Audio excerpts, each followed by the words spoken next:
So Brad is going to present on collimating and aligning your finder scope, which are intimately related. Yes. And then Jason is going to present on polar alignment. Joanne is going to talk about magnification and field of view. Eyepieces. And then I'm going to wrap up with some useful accessories. So, please everyone, welcome Brad.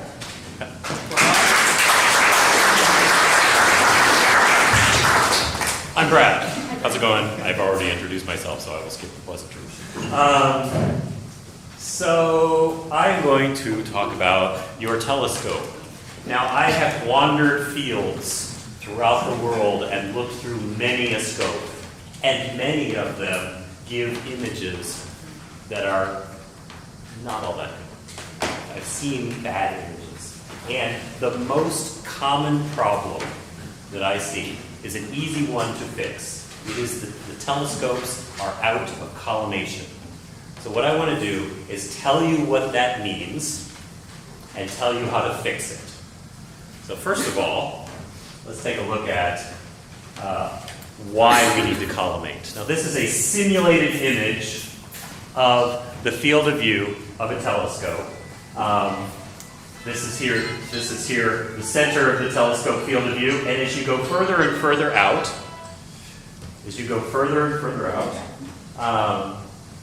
these stars actually stretch out. They acquire what is known as coma, which is which I will describe here. So, let's take a look.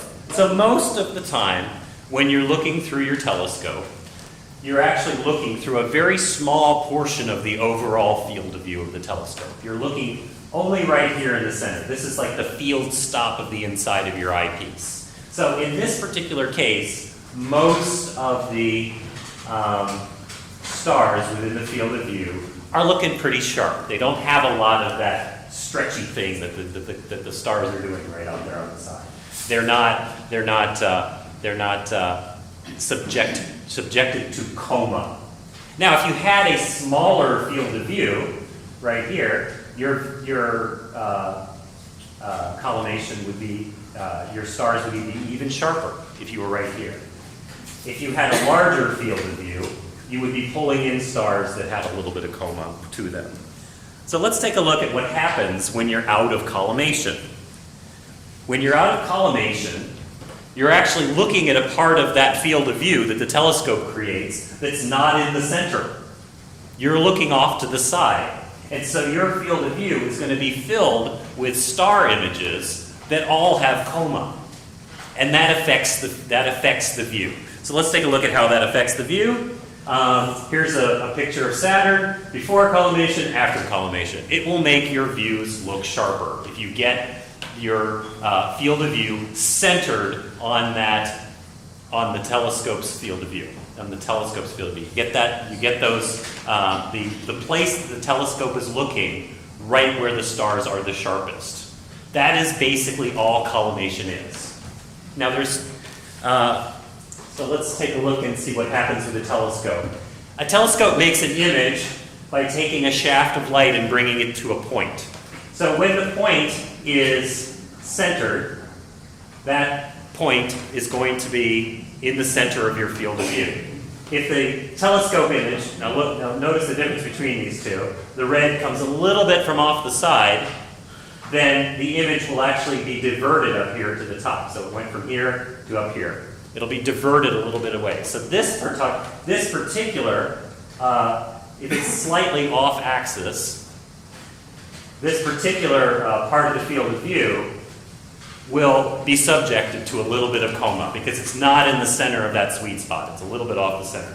And if you go the other way, the same thing will happen. If the image just goes the other way, the same thing will happen. So here's what happens when everything is on axis and you're looking right in the center. All the lines come together. Now this is not assuming any chromatic aberration. You're not having any chromatic aberration from a mirror there. If you're off axis, what ends up happening is that the parabola of the mirror is not able to bring all of the lines of starlight to a single point. Here, when it's on axis, it's able to bring everything to a single point, and here, when it's off axis, it's not able to bring everything to a single point. This is good, this is bad.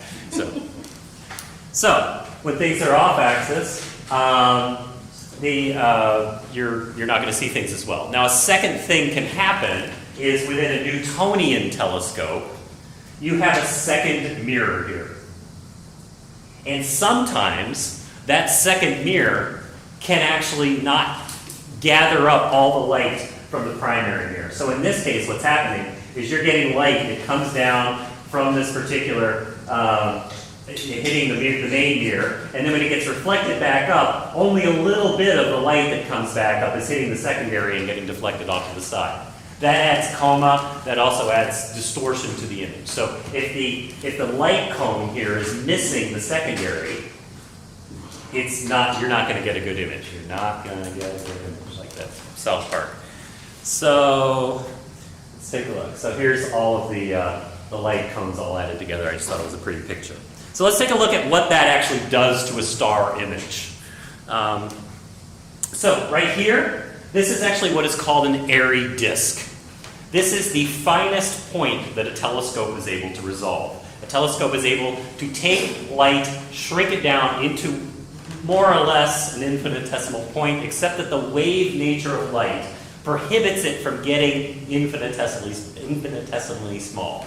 It has this weird wavy pattern, and that's basically the way a star image looks like under ideal conditions when you have a telescope image. If you were to magnify a star with a perfect mirror under perfect seeing, this is what a star would look like when everything was all lined up perfectly. When the star is off-center and you're getting a little bit of coma, or you're looking in that non-sweet spot, the star image will be distorted here. This is what ends up happening with the star image. You get stretched out, and that's actually what causes the coma, is this stretching out. So if you do this a whole lot, if you get a whole lot of coma, you end up going from something like a point, and the star image gets bigger and bigger and bigger depending on how far off you go. So this here is a star image that is way off center. It's not in that central sweet spot. So how do you collimate? What do you need to do? Well, the first thing you need to do is figure out how to line up the secondary mirror. This is the little mirror I'm going to show you here. There's a little mirror inside this particular telescope. This telescope's great because you can actually see inside of it. This little secondary mirror in a Newtonian telescope points down at the primary. It has to be directly pointed at the primary. So the first thing you want to do is you need to figure out how to line up the secondary with the primary. So that secondary is seeing the whole primary. So here's an image on the left of a telescope. This is actually looking down the tube like this. And notice how we're not seeing the whole mirror. This is the edge of the mirror right here. And the other edge is hidden a little bit by the telescope tube. So there's a number of tools you can use. I was happily loaned one of these. This is called a cat's eye eyepiece. However, you can actually use a very simple tool, and I'll show you something that is perhaps a little easier. And you stick this little guy in here. And all this is a little hole inside of a cap that you put into your telescope tube, and you look down it, and all that this is doing is it's centering your field of view on the axis of your telescope, where you want your telescope eyepiece to sit. It puts it right in the center. You look, and the goal is to get your secondary not looking like this, but like this. Now notice you're seeing these three little lines here. Those are the clamps that hold on the secondary mirror. This secondary mirror is centered. The way you collimate the secondary is most secondaries have these little screws here. Those are the clamps that hold the primary. These clamps here are the clamps that hold in the secondary mirror, right there. So those are the ones that hold on the secondary mirror. Now I'll show you how to do that in a little bit. But so the first thing you need to do in order to get collimation to work, if you don't do it in this order, you'll need to go back and actually fix it because you'll be off. So the first thing you need to do is line up the secondary, and the easiest way to do that is to get one of these little Cheshire eyepieces, or there's another thing that I can show you, and basically line up the secondary by looking through this little Cheshire eyepiece. Now the Cheshire eyepiece also has a little bit of extra reflectivity to make it visible and that kind of thing, but that's not the critical element. The critical element is visually getting it centered in that field of view.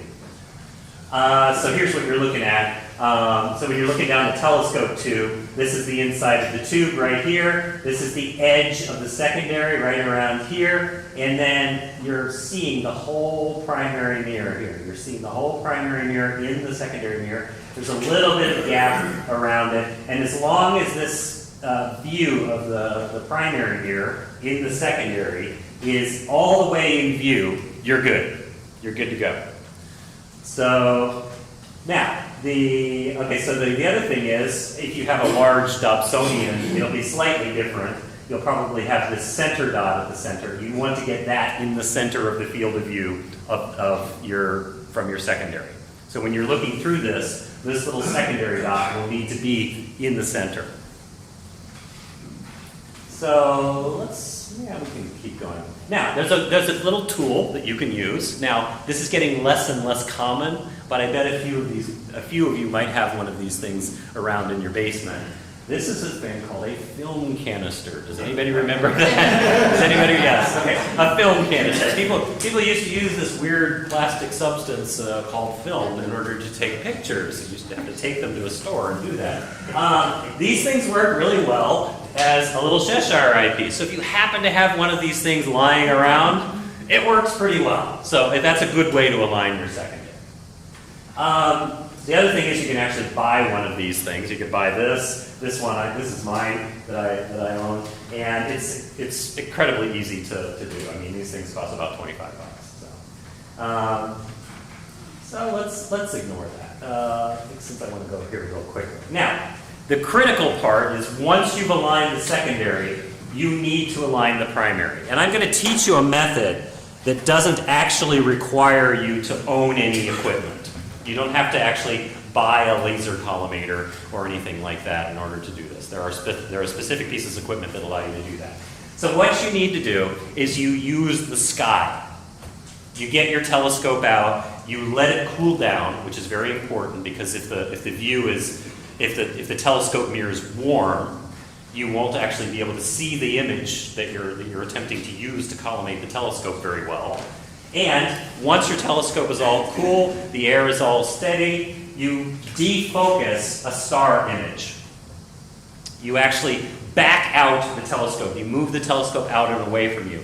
And ideally, when you do that, you should see a picture of the primary mirror defocused here. And at the center, there'll be this little ring right here. And it's all distorted by diffraction effects and that kind of thing. But you'll get this image. This is kind of what you're going for. This is the star image in focus. This is the star image out of focus. Now, which star do you want to do this on? You want to do it on kind of a medium bright star and one that's not going to move around a lot because you're going to be working with this a lot. A really good star to do this on is Polaris, the North Star, and the reason why is it doesn't move. You know, you're not going to be constantly readjusting. If you picked Vega or Altair or something like that, every 2 minutes you'd have to readjust your telescope. And the other thing is you need to use high power. You can get a lot better precision by cranking up the power to 200 or 300 power before you actually do this. So what are you doing? Well, what you want to do is you want to get a star image where this ring, this donut hole in the star image is centered. This is good, fairly good. It's not perfect, and this is bad. So you don't want this, and you do want this. So how do you do this? So you do what I call the collimation dance. The collimation dance is you look through the eyepiece. Then you go down and you turn a knob. And then you go back to the eyepiece and you see which way the star moved. Did it move in the correct direction? If it did, Then you go back down and you move it again. Did it move in the correct direction? No? Okay, then you go back. You do the collimation dance. Now, if you're doing it alone, this is what you have to do. You have to do the collimation dance. My favorite thing to do, however, is go, Wilkie, could you help me collimate my scope, turn a knob down there? Oh, and be careful of the fan on the bottom of the scope. It'll grind up your fingers, please. Thank you. So that's what I will do, is I will enlist a friend. So let's see what you're looking for. You're looking for this dot here to move in the correct direction. You want it to be centered. Now, if you back out the focus, meaning you bring the eyepiece toward your face, when the dot is moving relative to this figure here, when this dot is moving relative to this figure, the entire thing is moving much more quickly in the direction of the image itself. So as the telescope is actually pointed in a new direction, as your friend moves that little knob on the back of the telescope, this entire image will move. The thing inside of it, this thing, will move at a slower speed relative to the overall image. You'll actually get that little donut hole will move a little bit relative. How much time have I got? On your first presentation, Yes. not much time. Not much time. How much time overall? I was late starting it, so I'm Okay. not sure exactly. Okay. They have about 12 minutes of their own. Okay, thank you. So I'm pretty good. I'll be on time. So basically, what you want to do is you want to watch which direction this whole thing moves. If this thing is moving in the proper direction, if the whole thing is moving in the proper direction, then this thing will be moving relative to the overall figure. See, it's going to go from something like this to something like this. This little dot moves a lot slower. So that's a good way of doing it. And remember, you have to have backed out the focus for this to work. If you crank it in, you'll get the same effect, but it'll go in the opposite direction, which is very confusing. So there are 3 little knobs on the back of your scope. So this is still the collimation dance. Now, at the very end, it's kind of hard to tell where that ring is relative to the star image, the defocused star image. And there's a little bit you can do to kind of fine tune it. So it's hard to tell. Is that centered? I don't know. I don't know. But there is something going on here. You'll notice that the top of this guy right here is a little bit brighter than the bottom. This is an indication that a little bit of that star image is still squished up there near the top, and there's more bright light on that side. So you still need to move this guy downward a little bit to bring it a little bit away. This is called collimating with a star collimation. And it's probably the most accurate and easiest way to collimate, because you don't need any equipment except for maybe a friend to kind of help you out and that kind of thing. So there we're looking at the bright ring. That's a key for that. So how do you actually do the collimation? Well, most telescopes have little knobs on the back, and you're going to have several different knobs. This one has 99% of them have 3 knobs. If they have 4 knobs, go complain, because there's no reason to have 4 knobs, because that's superfluous. You only need 3 knobs, or even just 2 and 1 that's fixed. So when you start to collimate, the first thing you need to do is turn a knob and figure out whether or not the star is going in the right direction. You've already learned where it needs to go in the right direction. So I turn this knob, I turn it in the right direction. Is the star moving in the correct direction? It's not. I'll back it back up again, and then I'll try this knob. It's very simple. You just need to experiment until you find it out. There's no way to remember which knob turns the star which way in the sky. I never even try. I just say, hey, pick a knob, and then is it right? Yes, it's right. If it's not, then I say, okay, try another knob.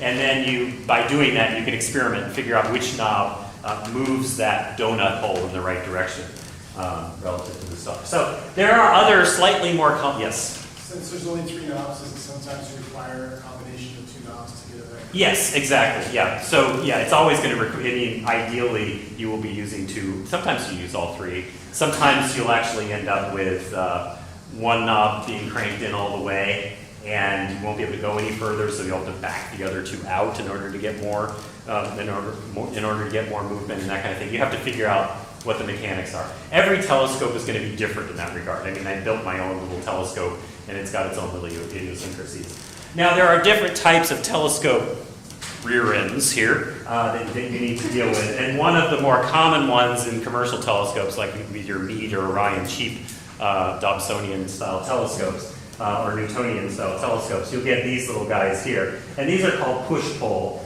telescopes. You'll have two different screws on the back, and usually you'll have one screw which kind of locks the mirror in place, and the other screw which pushes against the mirror. So one screw will push, and the other one will pull. The other, So what you'll do is you'll need to, in order to collimate, you'll need to loosen the ones that hold the mirror in place, then do the collimation, and then very gently screw these things back up so they nestle up against the back of the mirror.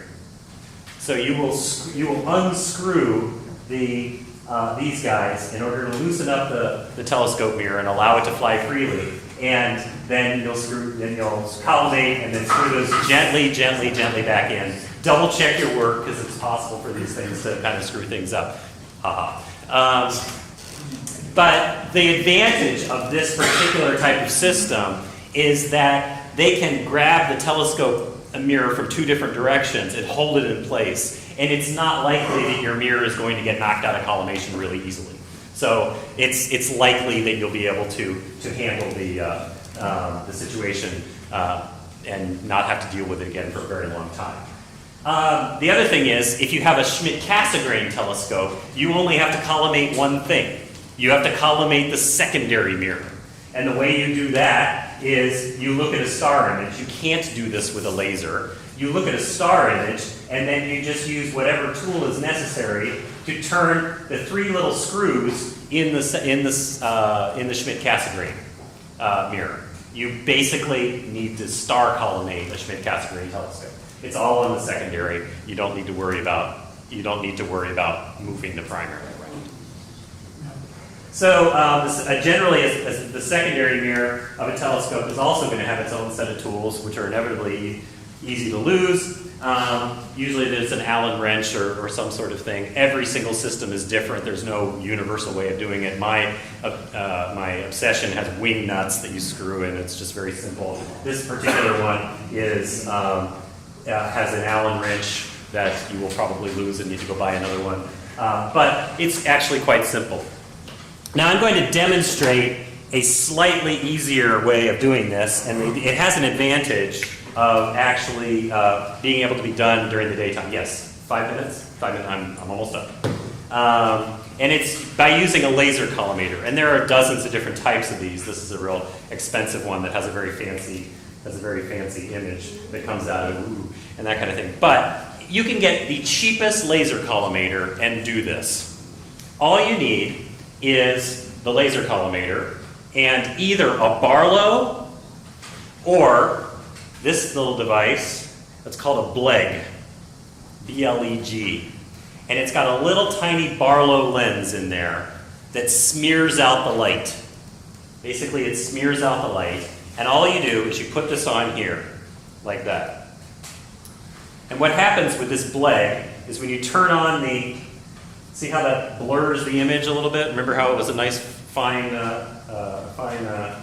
sharp view?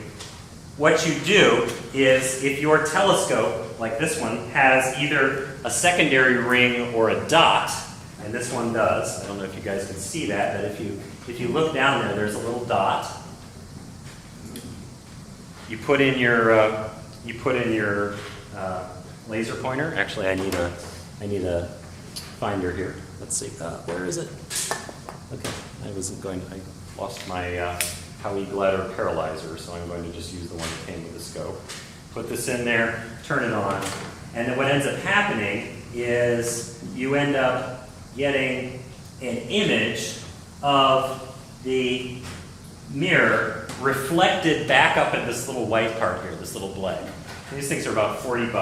Now you'll notice right here, and I can't quite, you have to kind of look at it, and I can show you it later on outside, there's a little shadow right there, just next to that, just next to the center of the hole. That shadow is the shadow of the dot. And what you want to do in order to collimate this is basically turn the telescope until that dot is centered. Now I'm going to move this, and I won't be able to see it because I'm showing you guys, but is it going the right way? Isaac? Right way? Wrong way? Wrong way? This way? No. That way? Okay. So, and eventually, what happens is, if that little shadow, either, if it's a ring, surrounds the hole that the laser is coming out of, or if it's a dot, it goes back in the way it came. Basically, that means everything is lined up. The advantage of this is, of doing this is called bar-load collimation. You can actually, if you set these things on if you set these things on this little bar-load here, you don't have to worry about the alignment of your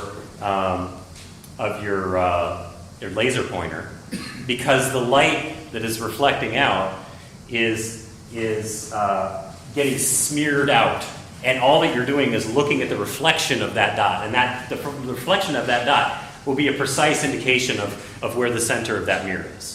You don't have to worry about that. So if you do use this bar-load technique, you can get very, very accurate collimation without having to use the star collimation. But you can always use star collimation. Now, the other thing that you have to do, of course, in this, and I'm just going to mention this in passing, is once you've collimated your telescope, if you actually ended up moving it, your finder scope on your telescope is going to be, your finder scope is actually going to be not pointing in the right direction. So what you need to do is you need to get your finder scope pointed in the correct direction. So the way to do that is to find a nice bright star that you can actually center in the field of view. Put an eyepiece in your telescope. Find a nice bright star. It could be any old star. The brighter the better, because then it's easier to find. And then, once it's centered in the field of view of your telescope, not the finder scope, then go to the finder scope and center up the star afterward.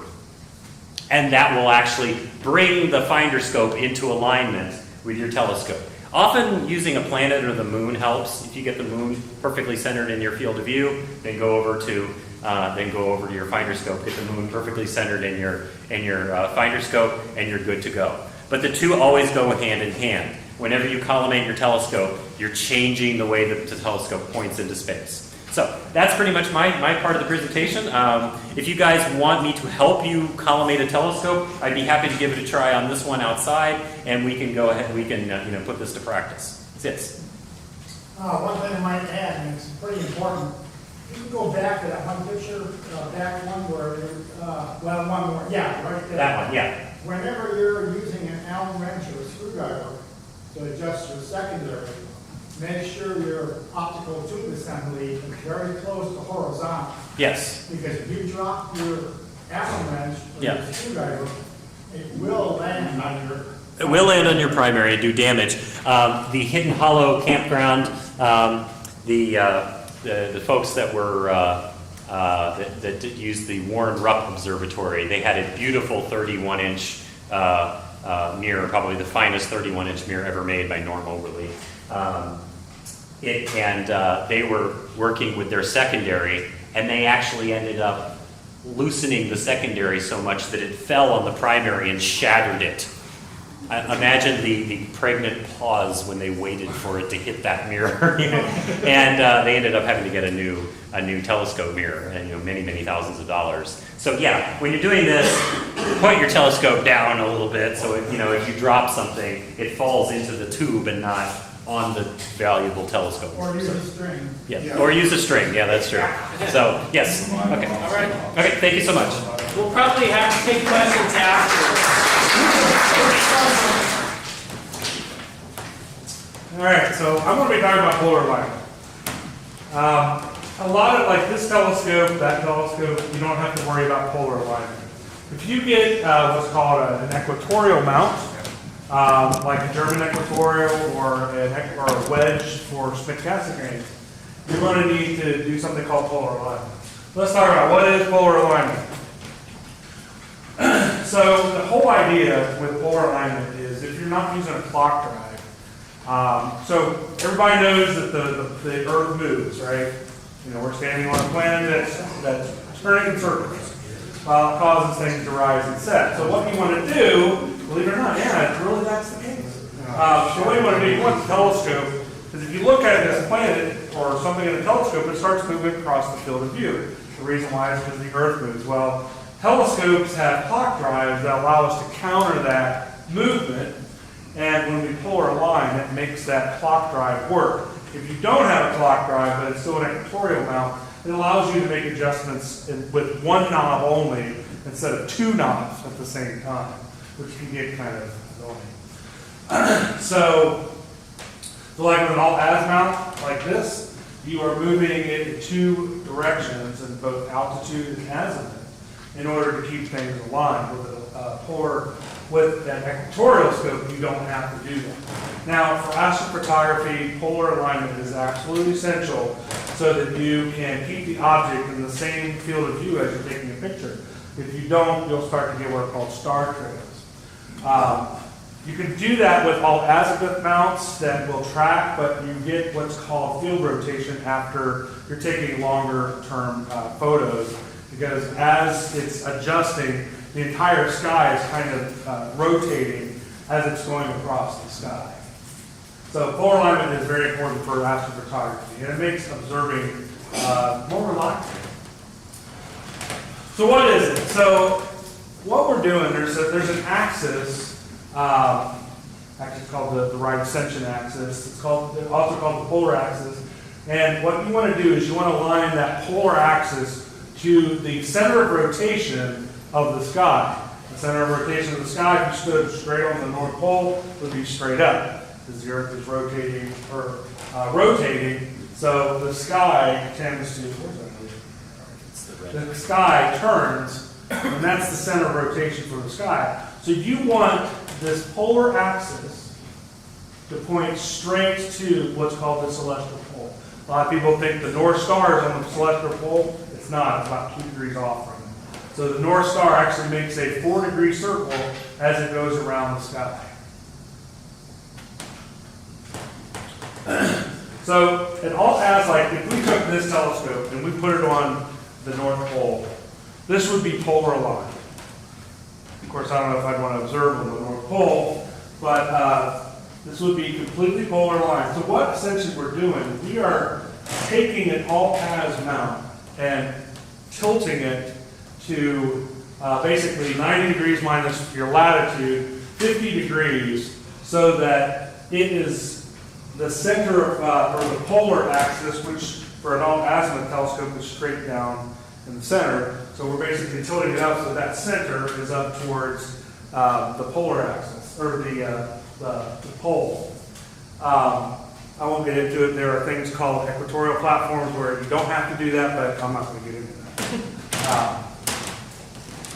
So perfect alignment means that you don't have to do any adjustments in declination.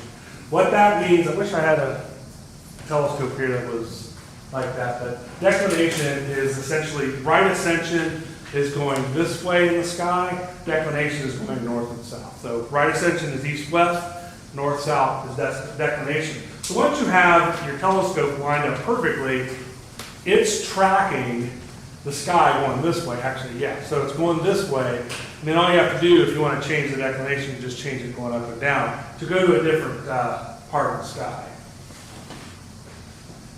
So we'll talk about how we polar align. First thing we want to do is, I use my phone because it's got a compass on it, and you can do this during the daytime. You take your telescope, tripod, and usually you'll have one of the tripod legs will have like an N on it, or you'll know that that's the one that's supposed to point towards the north. There's usually a little, like a mount or something on there that indicates, I have a question. So that will allow you to do the adjustments. Oh, there we go, thank you. All right, so what you want to do is you want to point, so in this particular case, now, this is north on this particular telescope. this direction is, or this is the polar axis pointing up towards where the celestial pole is. So you want to level the tripod first. You could use your phone. I use my phone to do the level. You can use the compass on there to get into the rough area where the North Star, or I'm sorry, where the celestial pole is going to be. But you want the telescope mount to be level, because if it's not level, you're going to introduce errors the longer you track. So when the stars come out, you look for the North Star. And the way you do that, you look for the Big Dipper here, and you have these two stars that point toward, they're called the pointer stars, points toward the North Star. So once you are lined up to roughly north, you can center the North Star in your telescope, and that will be fine if you want to do just visual observing. If you want to do like photography and things like that, you'll need to use something called a polar alignment scope. And most telescope mounts will come with a polar alignment scope. And it's like this little mini telescope that goes at the bottom of the polar axis, and it has an opening here. And inside of there, you'll see something like that, where you rotate the pole. There's like a reticle that you can rotate so that the orientation of the Big Dipper and Cassiopeia, we don't have to worry about octans because that's the southern hemisphere. But, so like this particular case, this is kind of like late summer, if the Milky Way is towards that orientation, Milky Way, the Big Dipper. Wintertime it's on the bottom, spring, or actually no, fall it's on the bottom, spring is on the side, winter is on the side, spring is on the top, summer is on the side. So that's, you just look up and find out where the Big Dipper is. You orient this until it kind of is in that direction. Then you use your azimuth knob, which in this particular case is this guy.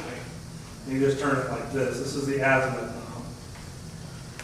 Or the altitude knob. This is what adjusts it going up and down. And in this particular telescope, there's a right here. And you center that, or you move that, and those are going to take two things you move. You don't want to move the declination at all until Polaris is inside of that circle. So right now, Polaris would be about right there. Now, if the Big Dipper was down here, Polaris would be on this side. If it was up here, you can kind of get the idea. This orients where Polaris should be in relative position to the north celestial pole right there. So if you don't have a polar alignment scope, really all you need to do is point your telescope so you see Polaris in the field of view, and that should be adequate for most visual observing. If you're doing astrophotography, invest in a polar alignment scope, but not too expensive. If you want to really get accurate polar alignment, there's something called the drift method, which I will not get into today, because it's pretty involved, but it's not too hard. But you can look that up on Google, because that's how I find out everything. So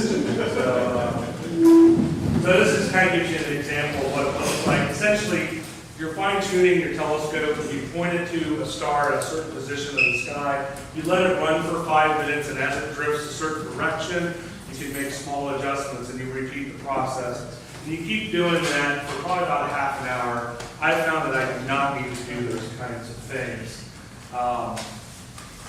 But if you had like a pier and you're setting up an observatory, this is definitely something that you want to use.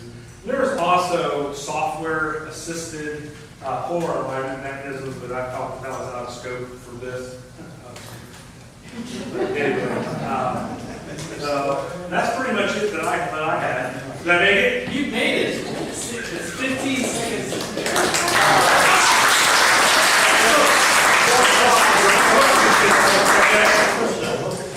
Do the moon and planets respect the rotational axis of the star? Yeah, they do. For visual use, you shouldn't see too much of a difference between the moon movement or the planet movement. But for like serious planetary astronomy, they do move at a different rate than the rest of the sky. So if you're doing like long-term astrophotography, and you don't take long-term photos of the moon, you may take a long video so that you can stack all the different frames. You may want to adjust it so that your tracking is tracking the moon instead of the celestial sphere. But for 9 times out of 10, you wouldn't have to worry about that. Thanks, Jason. Yep. There you go. One more question. Oh, I just wanted to add, as far as polar alignment goes, if you're using a lot of the go-to mounts these days have polar alignment routines in them, so if you can't see Polaris, Celestion's got a good one called All-Star Polar Alignment, and that's relatively accessible to consumers at the price point. And there's also an app if you don't have a polar scope. When I first started astrophotography, I used that a lot. So you don't have to be super accurate, but it'll show you kind of where Polaris should be within the circle or the field of view. So lots of quick, easy ways to deal with when you're starting out. All right, thanks, Jason. First, I want to speak a little bit about eyepieces, magnification, field of view. I'm not a very good speaker, so please bear with me. What is an eyepiece? Well, for those who don't know, is a little round thing with an eyepiece holder here, and it allows you to see the light that comes out through the telescope. The telescope would be useless without an eyepiece unless you're doing astrophotography and put a camera in it. Basically, this is the way they work. Objective, which would be either a lens or a mirror, collects the light, it comes into focus, and then it goes on to the eyepiece. The eyepiece takes that light, magnifies the image, and brings it to focus in your retina. Without the eyepiece, you wouldn't be able to see what the telescope has gathered. Okay. To determine the magnification, you have to know, first of all, the telescope's focal length. That is the length from the light that bounces in the mirror up to the secondary or the lens on the refractor and out into the eyepiece and comes to focus. And then you put the eyepiece in there and that will magnify it. So you need to know the length of that focal length. Usually is, you have like a, say, a 10-inch f4. So the focal length would be 10 inches times 4, 40 inches. You have to change that into millimeters. That means multiplying by 25. And that's your focal length.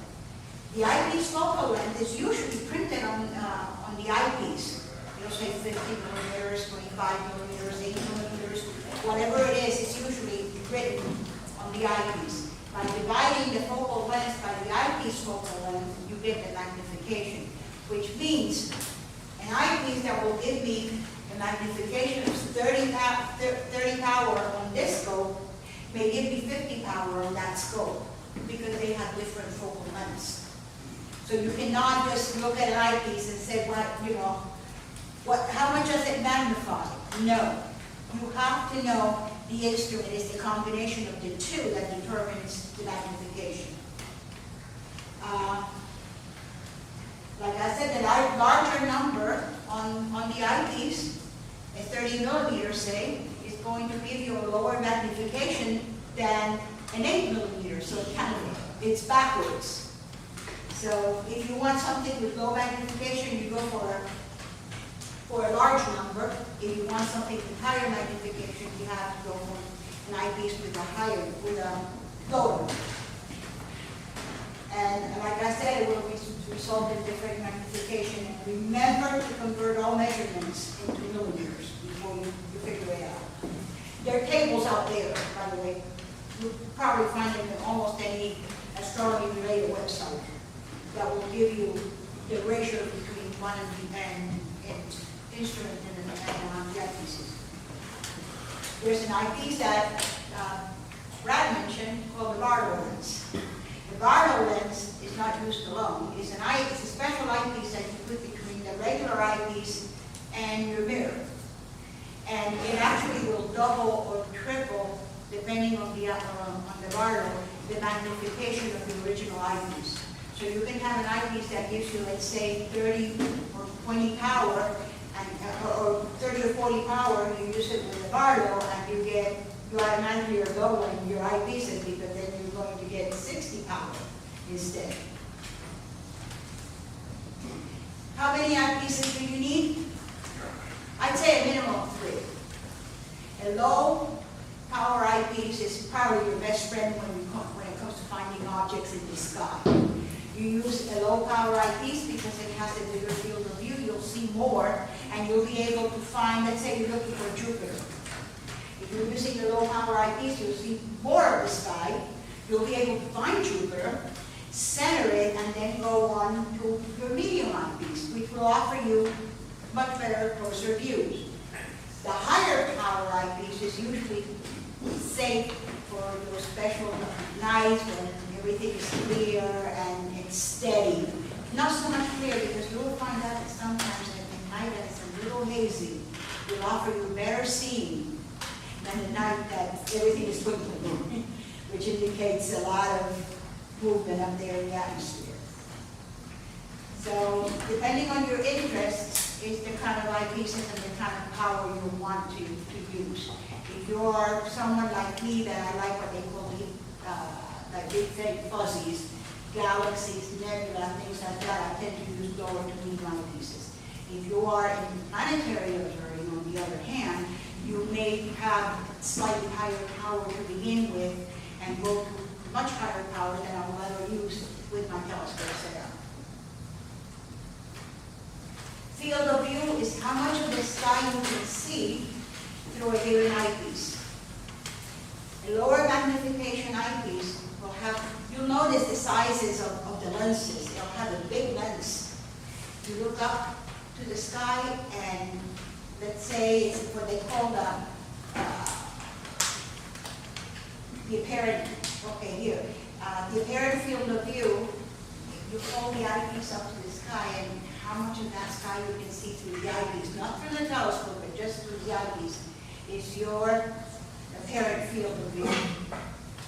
So something with a large apparent field of view will be easier to see through because sometimes they get to the point where you're looking through a little tiny lens, with a very restricted field of view.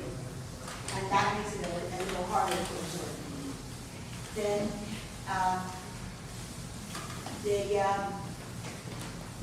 the true field of view is you take the apparent field of view, which is already given by the manufacturer, you know, it's usually a field of view of 50 degrees, field of view 25 degrees, and you divide it by the magnification of your scope eyepiece combination. So if your magnification is 30 and your eyepiece is a 60-degree field of view, you have a true field of view of 2 degrees, for example. So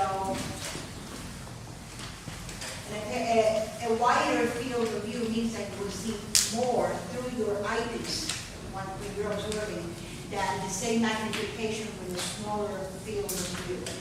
And that's where you have the wide field eyepieces, extra wide field eyepieces. That's when they hit you at $100 for an eyepiece.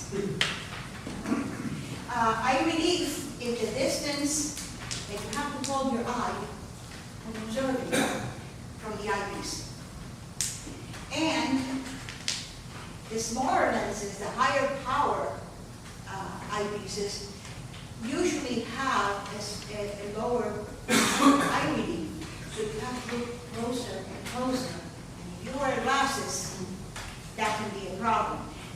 Now, that's where the Barlow comes in. Because you can use, let's say that you want to have 180 magnification, you can use an eyepiece that has lower magnification, 90 power, and it's a lot more comfortable to look through.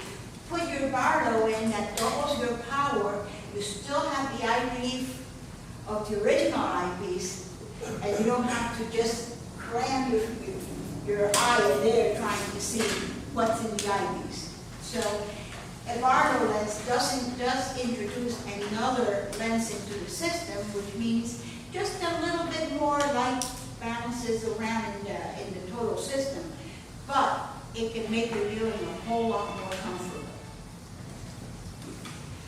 Then there's add-ons that you can add to your eyepieces. Most eyepieces are threaded inside.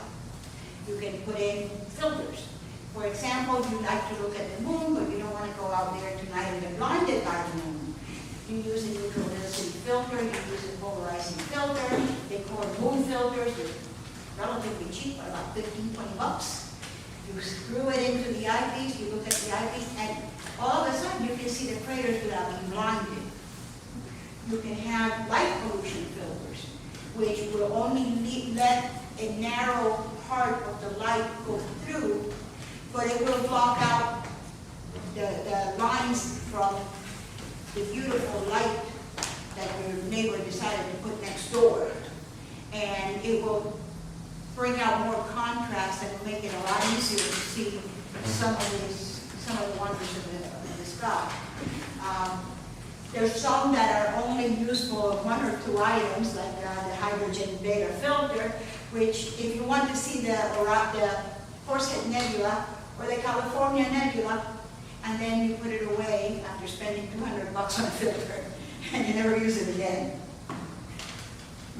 Camera holders are very popular nowadays, especially for your cell phones, and you simply put them around the eyepiece and they align the camera lens with your eyepiece, so if you're looking, say, at part of the moon and you saw Tycho looking so fantastically bright and pretty, you can take your photo immediately through your Android or your iOS phone. A word of warning, do not buy a solar filter that screws into your eyepiece.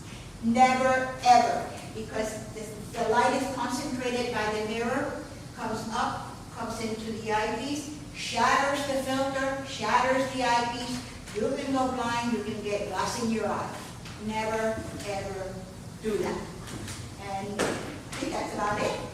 There's some websites, if anyone is interested in following them through. And that's our presentation. Thank you very much. More about like things that a new person would maybe find helpful. Plus, I'm going to throw in a few little tricks that I've learned that maybe even some experienced people might find helpful. So they kind of fall in these categories. So planning the observing session, being comfortable while you're out there observing. In Ohio, dew is a big problem if you observe, especially if you observe all night. So how do you control your dew? Preserving your night vision. There's a lot of things that are helpful for that. Steadying the field of view. Having a nice rock steady mount, or even if you're looking at binoculars, you'll find having something to steady them will really improve your observing experience. How do you find things? So how do you navigate? And then I have a few miscellaneous things. So for planning the observing session, one thing you want to do is you want to make sure it's going to be clear. And the veterans and astronomers in here know about the Clear Sky Clock. So this is a website that you can go to. It's clearskyclock.com. You use the planisphere, which you basically just you have one of these guys, and you rotate the date and the time to where you want it to be, and it'll show you what the sky looks like at that hour and day of the year. And finally, you can use planetarium software. One that I use a lot, which is good for telling you when satellites or the ISS, the International Space Station, will be overhead, also has a nice little planetarium software that's really easy to use. So here's the Clear Sky Clock for Perkins Observatory. So it looks pretty good. Lots of blue squares. There's a legend that explains what all of these are. But basically, you want a whole vertical row of blue means it's good to go out observing. And they have these clear sky clocks for a lot of our observing locations, like the John Glenn Astronomy Park. This is one of the This is the planetarium software on Heavens Above. Again, you're just going to basically put in your date and your local time, and it's going to show you what the sky will look like and what planets there are.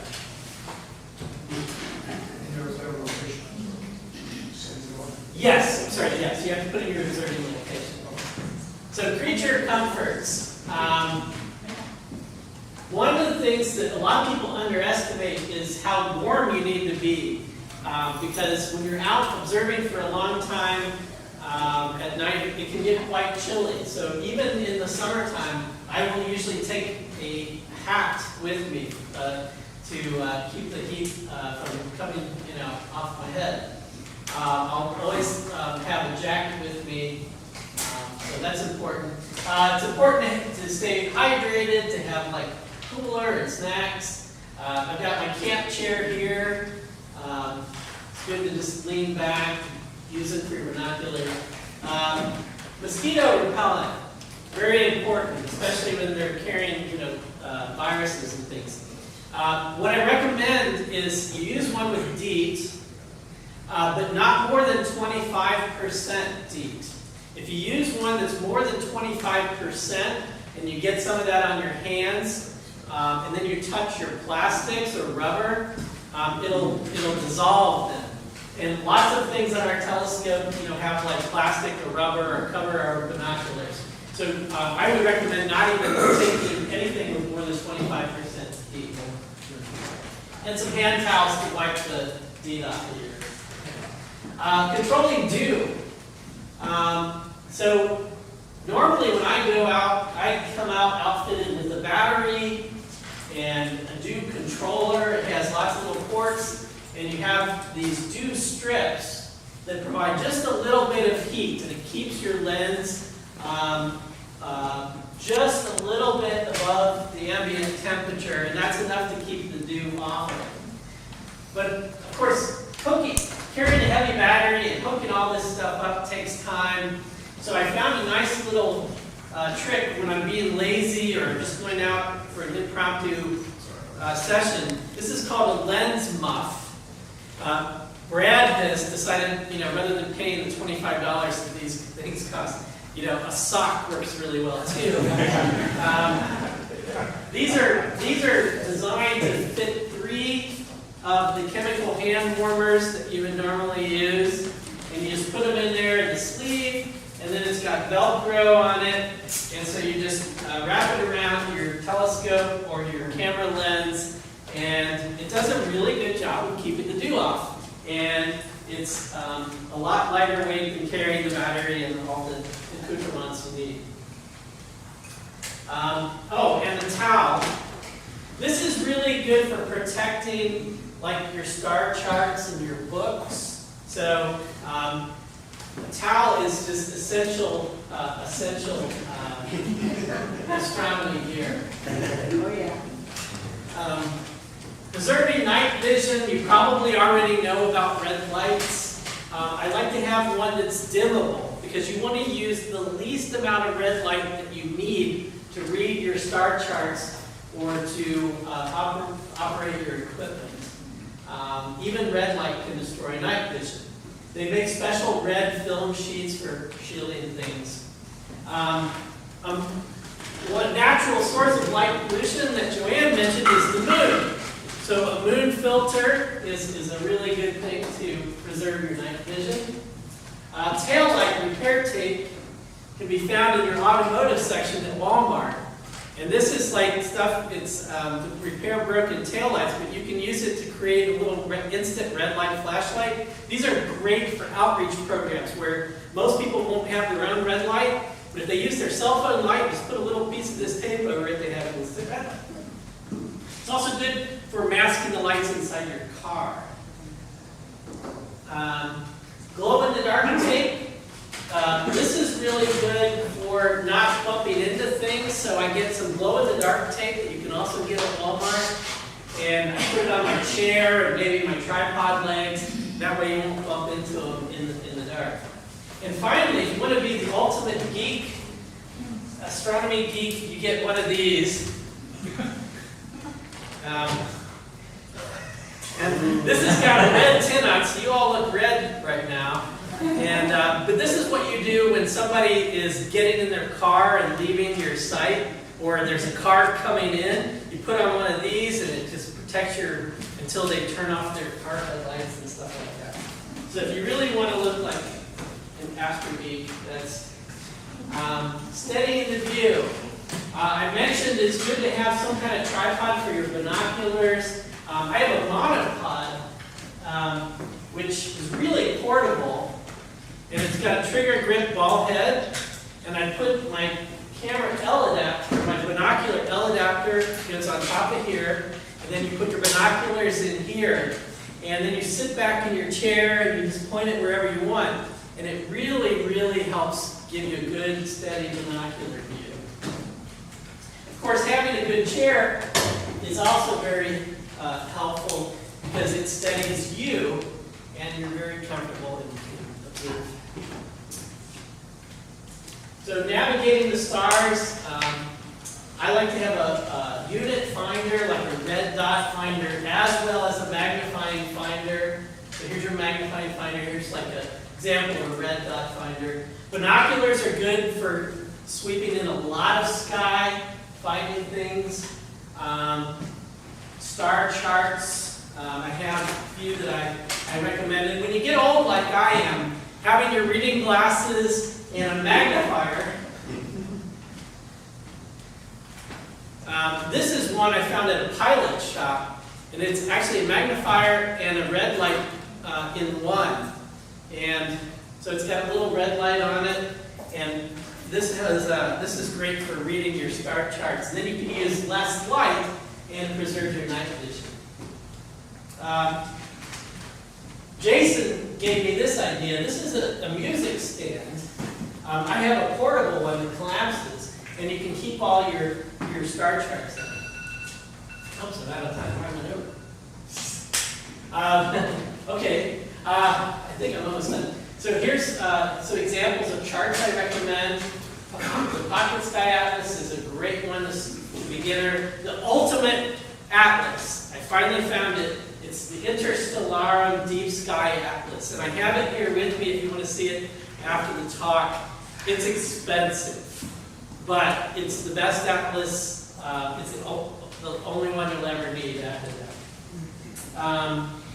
Miscellaneous accessories that come in handy. I've got my sand-free mat that I take to J-Gap with me, because that way if I drop an eyepiece, it might not shatter on the pavement.